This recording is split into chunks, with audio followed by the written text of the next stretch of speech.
एक बार यमराज जी भ्रमण पर निकले थे। रास्ते में एक पेड़ पर बैठे एक छोटे से तोते को देखकर वे अचानक मुस्कुरा दिए। तोता यह देखकर घबरा गया। उसे लगा कि यमराज का उसे देखकर मुस्कुराने का मतलब है कि अब उसका अंत निकट है। परेशान होकर वह तोता अपने मित्र गरुड़ जी, भगवान विष्णु के वाहन के पास पहुंचा और अपनी आप बीती सुनाई। उसने कहा, महाराज, यमराज जी मुझे देखकर मुस्कुराए हैं। मुझे डर है कि मेरी आयु अब केवल कुछ ही दिनों की बची है। आप भगवान के वाहन हैं, कृपया मेरी मदद करें और मेरी आयु बढ़ाने का कोई उपाय करें। गरुड़ जी को अपने मित्र पर दया आ गई। उन्होंने कहा, घबराओ मत, मैं तुम्हें अभी 7 समुद्र पार एक ऐसी सुरक्षित गुफा में छोड़ आता हूं जहां यमराज भी नहीं पहुंच पाएंगे। तुम वहां कुछ दिन आराम से रहना, सब ठीक हो जाएगा। गरुड़ जी ने उस तोते को अपनी पीठ पर बैठाया और पलक झपकते ही उसे कोसों दूर एक निर्जन गुफा के भीतर सुरक्षित छोड़ आए।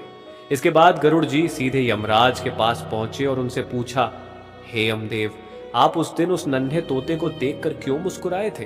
क्या आप उसे लेने वाले थे? यमराज जी शांत भाव से बोले, नहीं गरुड़, मैं उसे मारने के लिए नहीं मुस्कुराया था। मैं तो कर्म की गति देखकर हैरान था। विधाता के विधान के अनुसार उस तोते की मृत्यु उसी समय 7 समुद्र पार एक गुफा के भीतर बिल्ली के हाथों होनी थी।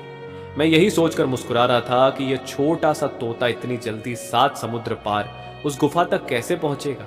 देखो देखो, पीछे मुद्द कर उसकी आत्मा आ रही है। जब गरुड़ जी ने पीछे मुड़कर देखा तो उस तोते के प्राण निकल चुके थे। तब दुखी होकर गरुड़ जी बोले, मैं खुद उसे वहां छोड़कर आया था। तब यमराज जी शांत भाव से बोले, लेकिन देखो, विधाता का विधान कैसा है, तुम खुद उसे वहां छोड़ आए और उसकी मृत्यु वहीं हुई। कहानी की सीख, जीना और मरना दोनों ही सत्य हैं, पर इनके बीच जो सांसों का फासला है वही जीवन की कहानी बनता है। जीना हमें अनुभव देता है, प्रेम, पीड़ा, सीख और उम्मीद।